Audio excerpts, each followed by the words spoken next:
So what we have today is the KGD Telemaster offset Telecaster. And to me now, after all the hardware upgrades and the pickup upgrades, it's finished. So this week I want to go over what I had to do to upgrade all the hardware. And then next week I will bring you the pickups video. And what you heard on the intro is with the new pickup. So there is a huge difference. And obviously I used up premium Joe Barden pickups in it. So, that's pretty awesome.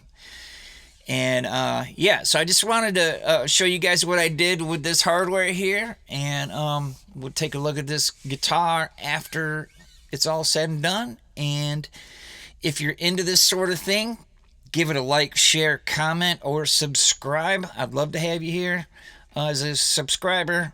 If you have any questions, feel free to ask down below, and I will do my best to answer it in a timely fashion. And let's take a look at this hardware. So this is hardware that I've never used before. It's by a company called Guyker. Guyker, Guyker. And they are a Amazon brand. And I gotta say, the stuff is pretty affordable. And I was really curious to see how well the stuff is built.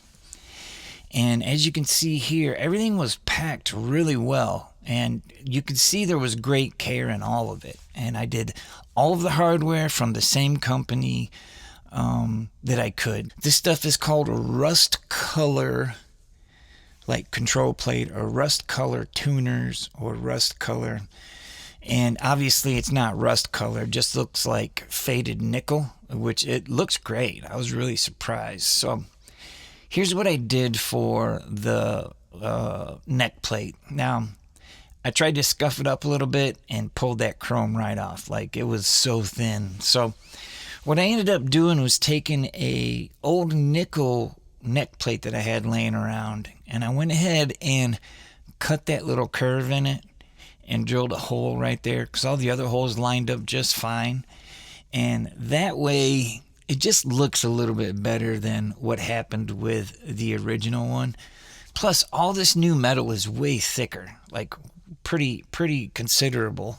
And so you can see here, I just used a Dremel tool with a cutoff wheel, cut it off, sanded it a little bit, and you can see it just looks a lot better than what happened with the other stuff. And I ended up doing the same thing with the jack plate, the football jack plate. At first I was going to use this, and this is something I've used in other guitars before too, but I just didn't like it. Number one, it would leave holes showing where the old plate was, because those screw inside the hole. So I just went ahead and got a nickel football recessed plate and scuffed it up a little bit. You can see here, it's pretty close. It looks pretty good. So we're going to do the string tree and the tuners. And really, just to do the string tree is really easy. You just unscrew the screw, and the string tree comes with a little spacer. So there's a screw, a spacer, and the actual string tree. You just put all that together and then screw it in there. And there was no issues there. It snugged right up. The hole was fine, and I didn't have to worry about any of that stuff. Now, I like the tuners. I like the way they look, because I really couldn't find many companies that were making a modern tuner that had that relic look to it. And yes, I know a modern tuner is going to be most likely chrome and all that stuff, but this is still kind of a neat project. You know what I mean? Like, I'm going for like a bar guitar, like just something that's kind of cool, kind of roughed up, and just has a little bit of character. And this new hardware really did the trick as far as I could see. And so as you can see here, there's no markings or anything notating that these go to a special string. They're all the same length. The hole lined up fine. Everything was great with the screw. You got to kind of put the screw in and sort of adjust things a little bit as you're going to, so you can get them nice and straight and all that. But everything lined up pretty good, as you can see. I do this to all 6 of them. I don't tighten everything down quite yet. I wait till I get everything on and everything screwed in, and then after I make my adjustments, I will tighten it all down. Here they are. They're all done, and you can see they're nice and straight. They look really good, and they do have that old school look, even though it's a modern tuner. And it's a nice touch. And I don't know if you noticed or not, but with a relic guitar and shiny chrome hardware, to me it just looks bad, you know. So here are the strap buttons. Obviously they're also the same color as everything else. They look great. They're easy to do. It's just 2 screws and very easy.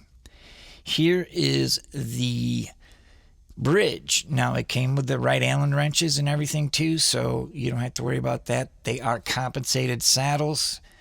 And I went ahead and put the old pickup in just so you could see that everything lined up great and it all worked out really well. So here's the new bridge with the old pickup in it, just so you can see how it all looks.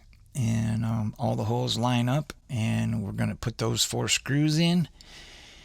And then, yeah, everything's groovy, man. I really like this stuff. Now, I tried to show you how the holes line up going through the body, and it was perfect. Like, I didn't have to do anything. You can see here, I just kind of poked something through it just so you could see that everything lined up great. I didn't have any issues with anything. So the strings run through the body just fine. The pickup hole was great, so there was no issues there. All in all, I'd say it's a win. It's pretty cool. Now, we're going for the tone plate, and that's a little different. The tone plate is a tad bit longer than the one that came on the guitar.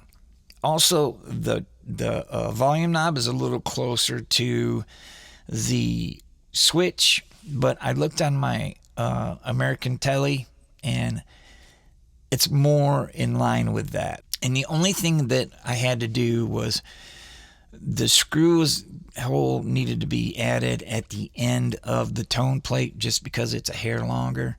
Everything lined up. All of the pots went in there just fine. I was able to put the bolts back on and not have an issue there at all.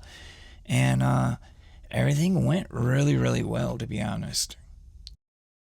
Also, the 3-way switch lined up just fine. There was no issues there. You know, sometimes with these cheaper or, Amazon stuff, you got to kind of watch that. You know, sometimes the holes are a little bit wonky or things are a little bit weird, but this stuff was really good as far as I can tell. Now, like I said, this is my first time using it, so we'll see how it holds up over time. You know, I really like the Gotoh stuff just because it's just made really well. And I've had that Gotoh bridge in my Telly for 8 years, and I've never had one issue with it whatsoever.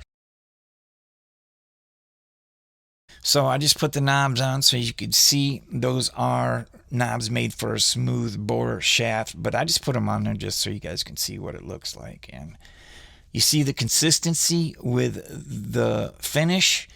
Everything looks like it belongs, and it looks great. Now I wanted to show you what it looks like with the neck plate on there. I think it looks great, like it belongs there too.